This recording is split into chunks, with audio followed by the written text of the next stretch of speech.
welcome to Real Time Recorded, week 45, 2022. I'm Dave Michaels. I'm with Zias Karavla, somebody who I've been seeing a lot of lately. Zias, we just had Zoomtopia this week, and I know that was a big event for a lot of people. I like that kind of event. What do you think?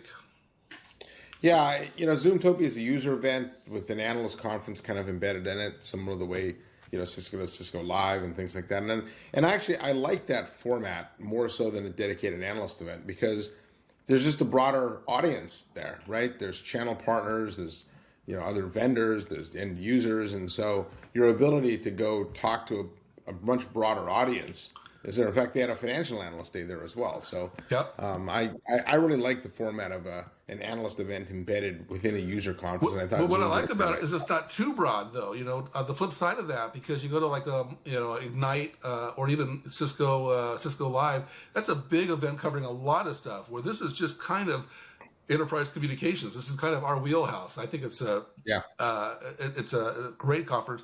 Closest thing would be WebEx1, but WebEx1 was a virtual event this year, so this was a hybrid event, and there was a lot of stuff there. So let me rattle off some of the announcements. Let's see. There was email and calendar. There was Zoom Spots. There was avatars, video clips, Zoom Mesh, Zoom Virtual Agent, Intelligent Director. QSS with Palo Alto, ServiceNow partnership, Zoom and Tesla, I was looking at the YouTube video of the keynote, 2 hours and 17 minutes. Yes, which one of those topics do you want to jump into? Yeah, it was 2 hours 17 minutes for a 90-minute keynote, so it was interesting that they actually let it go over that long. Obviously, email calendar was the one that I got a lot of questions on, but I thought one of the more interesting ones was Spots. I've always thought that an application like Clubhouse had some interesting enterprise potential, and not really as the traditional Clubhouse. I don't find a lot of use for, but if you wanted to create like water cooler discussions or team building sessions, you could create a spot, right? Like imagine Monday morning, you create a spot to talk about all the NFL games over the weekend, or you create a pop culture one or something like that. And in this hybrid world where we don't have the opportunity to kind of go around and chat or whatever, Spots is a really interesting application for that. I could see it. I was talking to them about you could actually embed that into the event platform. And let's say, if you're at a traditional event, you'll go stick your head in the door, go, I'm not so sure I'm interested in this, and leave. Or you go in and they scan your badge. Well, why couldn't you go into a spot, check out one of the sessions, decide, yes, I'm going to go, hit register, and then you go in versus having to commit to it up front. And so I think there's a lot of really interesting use cases for that. So how would you define Spots? Because it's a tricky one to define because it doesn't really exist right now. So how do you describe it? Well, they call it virtual co-working, which I don't know if I'd really call it that. In the post that I wrote on it for eWeek, I called it, I think, just an enterprise video version of Clubhouse, where it's a drop-in type of video format, right? And I don't know what kind of name I give it, but imagine like on open enrollment day in a company, you could have Blue Cross in their own spot, and anybody who's interested just pop in, right? And then when the hour's up, you leave and stuff, right? So that's the kind of idea. It's more like a virtual, open door session. Yeah, right? You didn't use the magic word. You actually used their definition, which was great. You're paying attention, but I love to say serendipitous. So it's just a great word. So it's for serendipitous conversations, and it's kind of like a Slack huddle, but Slack huddles are. I say that because you have a Slack huddle in a channel, and so it's the concept of a real time conversation within a framework of a topic. So it's kind of like that. You define a spot for particular topics, or you call it water cooler, you can call it recreational skiing or something. You can call it something. But the idea is that it's persistent, where a huddle's not persistent. It kind of people go in and have a meeting and leave. This is persistent, and the idea is you go there when you're not in a meeting. Something kind of between persistent video and a huddle and a hallway conversation. But bottom line is it's serendipitous conversations, and that's what I'm sticking with because I don't get to use that word very often. It's not going to be released until early 2023. And they weren't, and I really wanted to play with it. It wasn't even on the expo hall. They had it in the keynote as a demo, but but I wanted to go play with it. I couldn't find it anywhere. Yeah, well, that puts, I guess, spots to it. So let's talk about email calendar. And that one, it was interesting. I got a lot of the questions I got were, are they really trying to go after Microsoft and Google? Because that would be crazy, right? And I do think that would be crazy, but I also think they know that would be crazy.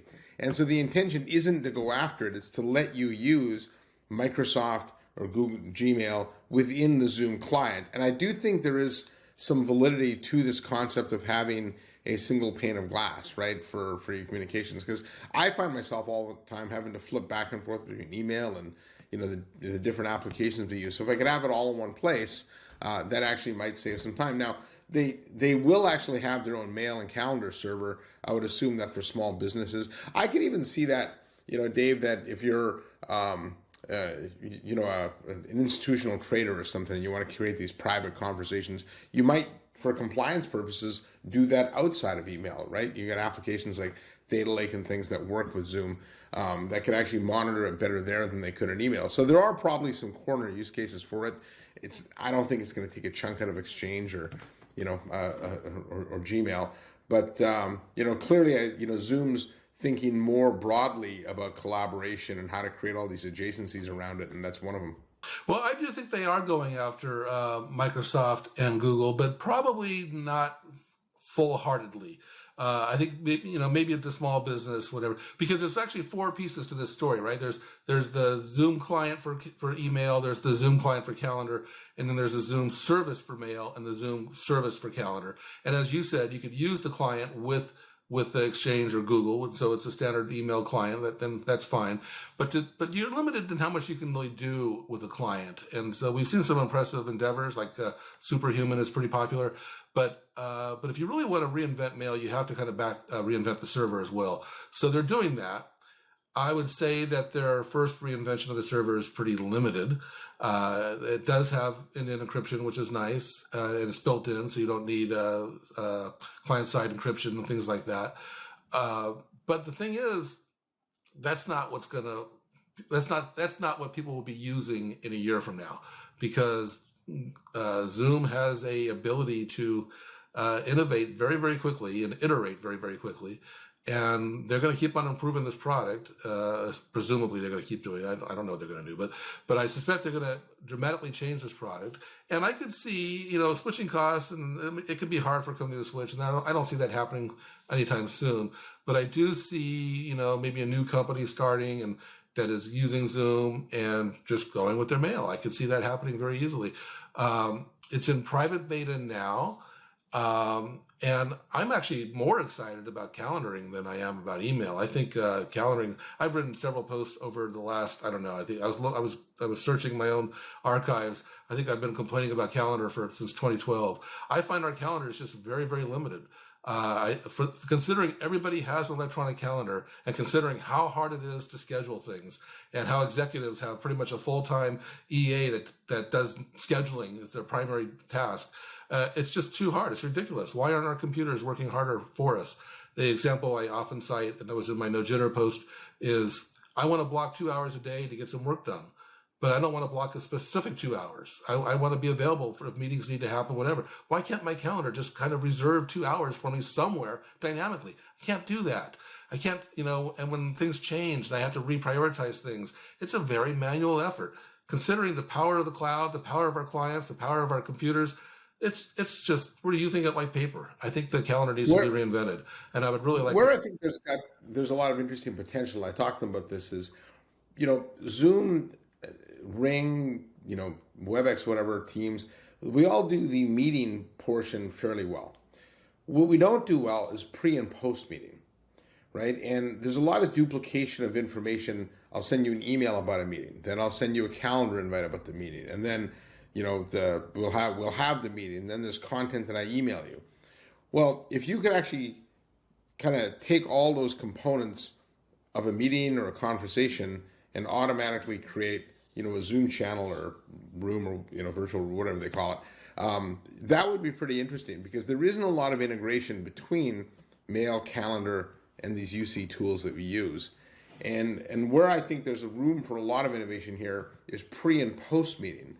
And like I said, we all do meetings pretty well, but we do pre and post terribly in a lot of cases. I want to mention too that Zoom redid their logo recently, not this week. It used to just be a camera, and then they've added all these O's to Zoom. I'm sure you've seen it. It was on some billboards, and they've put in icons for all the things they do: team chat, phone, meetings, rooms. What else they have? Events and contact center. But now they have to add email, calendar, and spots. I mean, I have a feeling this billboard is going to get pretty wide. It's going to be an interesting journey just watching this billboard go. Yeah, I talked to Janine Pelosi about that, their CMO, and part of it is the branding association that Zoom has with video is both a curse and a blessing, right? In fact, the company's called Zoom Video, and I think sometime they'll have to break away from that, but.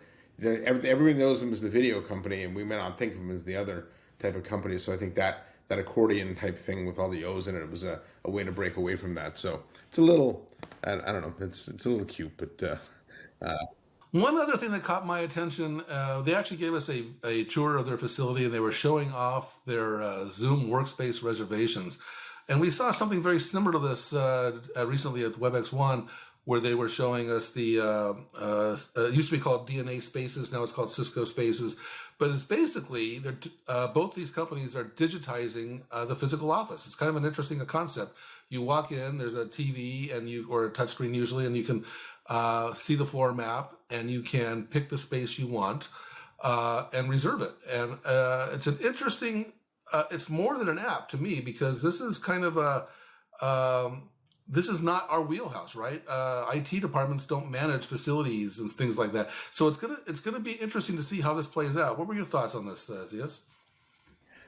Well, I like that, because if we are going to move into this world of hybrid work, we need better management of these different, types of rooms and things. And typically that's been done ad hoc would be generous, I suppose, to say. We don't have really a lot of knowledge of how these things are being used. We don't understand who's using them. We don't understand the ones that aren't being used. And so what these systems give you now is the ability to, kind of have a digital twin, if you will, of your office, but more importantly, collect all the data around usage and traffic patterns and things like that. And then you might notice one area of the office that's never used, and you might find, I don't know, the temperature's bad there, the lighting's poor, or something like that, and you can make whatever changes, because we don't really have a lot of data to help us manage physical space. And hybrid work, to me, we talk about the importance of these UC tools, but management of the physical space is equally important. And I think that's what these things are doing, is they're bringing the physical and virtual type of collaboration systems together. And that's something that we've overlooked for a long time. Well, the space is getting more crowded. Speaking of space, Microsoft just announced, I think it's called Places. It's not out yet. Similar concept. And what I think is going to be interesting about this is it's going to raise a lot of questions, because I've got a bunch of questions and I don't know what I want as the answer. So, for example, Cisco's solution, Spaces, is more of an IoT play, right? It's tying into the Wi-Fi, it's tying into thermostats, it's tying into a lot of stuff that Cisco sells, and it's a smart building. And as a result, Spaces is a additional cost. The Zoom solution, Workspace Reservations, is strictly around meeting rooms, and it's included in the suite. So one of the questions is should this be something included or should it be extra? Now, I was playing with the Zoom one when I was there, and I tried to reserve a space on my own. And the way you do it is you pick a space, and then once it shows you a barcode, and you're supposed to hold your phone up, and that's how it figures out your identity through the Zoom app and moves your phone number and your calendar and everything over to that workstation. It didn't work for me because I'm not a member of their organization. I got an error. And I was thinking, is that the way it should work? Because I'm visiting and I have a visitor badge. I've been authorized. Why shouldn't I reserve a space? And I don't even know what the answer should be on that. I know that I've used this in Cisco. I haven't played with Cisco Spaces, but I've for example, gone up to a WebEx board in a room and paired with it, and was able to use that with my app on my phone with no problem. So they make it, it's like, if you're a WebEx user, we know who you are, we can pair, it's just Bluetooth pairing, whatever. And so I don't think it's Bluetooth pairing, but it's some sort of pairing. But my point is, how should that work? And I don't even know what the answer should be. And one other thought that crossed my mind is that on the Zoom demo, it set up your phone and it set up your workstation. But I noticed the phone had a Bluetooth headset option, and I was wondering if you paired the phone, would it remember that with your personal headset or not? I don't know I don't even know if that's possible. So I think this is going to raise a lot of questions, and I think the vendors have a lot of opportunity to differentiate their answers as well. Yeah, well, Cisco's is certainly the most comprehensive, but I've asked some users, do they want that type of data? Right? Do you really want to know like air quality in a room and tie your lights and things like that into it, right? So it is an interesting question as to what should you be looking at, and what do you do with all that data afterwards? Dave, the other big news this week, and really it's been ongoing for quite a while, is Twitter and Elon's takeover of it, right? Oh, did you notice that? I didn't see any headlines on that at all. We have no idea what Twitter's going to look like. We just know it's going to be different, right? And actually, to be honest, I don't have any problem with him charging for Twitter. He's turned it into a SaaS application, and so there's a freemium version and there's a paid version, and I think there's going to be all kinds of other versions in between. So, he's an interesting guy the way he's running the company. He's taking a hard line to return to work. If there's one thing Elon Musk knows how to do is disrupt. He may disrupt Twitter right out of business, or he may make it the next great application. He's completely, he's disrupted it, I think, more than anybody even imagined. I would say it's a mess. He did mass firings, then he had mass resignations right after that, are still happening. Advertisers have pulled back, which because of brand security concerns. The whole launch of the check mark. I've always wanted a check mark, to be honest. Because that means that you've been validated and they know who you are. But now they've taken that away, so now it's just a check mark. It doesn't mean anything, and it's like, I don't even know why anybody's buying it. But people are buying the check marks, and then there's been a whole bunch of fiascos with. I saw Jesus has a verified check mark, and there's just. And of course, people parodied Elon Musk, and they got their accounts frozen because that's not part of the free speech agenda. So it's just like it seems to be crazy over there. We all respect and admire Elon's ability to run a company, and so there's a question. What is going on here? Is he doing this on purpose? Is this a plan? Is this what is happening here? But I keep on, because the other big story this week has been this FTX crypto collapse. Somebody who we thought was capable and in charge turned out it wasn't. I think of Elizabeth Holmes, somebody we thought was capable and turned out to be not. Elon is certainly very good at running scientific engineering companies, but I'm beginning to question if Twitter could survive this. Yeah, well, just because he can make a car doesn't mean he can run a social media company. So it is quite different. But we have a vested interest. You and I are both very active on Twitter, and I don't want to see Twitter go away. I would hate for Twitter to go away. And we were both using it pretty heavily at Zoomtopia and other events all year, and so I would hate to see this go away. But boy, it's just all we can do is watch. Yeah, well, like I said, the one thing we know is it's going to be different. We just have no idea what that end state is. And because I'm not sure he knows what that end state is going to look like. Part of me thinks he's dipping his toes in the water, seeing what happens, and he'll react when things go good, and he'll react when things go bad. And he's a smart guy, but this one's it's hard to see what he's doing though. Well, that takes us to the end of week 45. Dave, we're almost at the end of year here. We got Thanksgiving coming up soon, and then we'll be in the holidays, and we'll be able to start a whole new year here. Yeah, I guess things will slow down here for Thanksgiving, but then we've got Amazon re:Event coming up in the first week of December, so that'll probably be one of our last episodes for the year. Yeah. All right. So until next episode, I'll see you later, Dave. Bye-bye.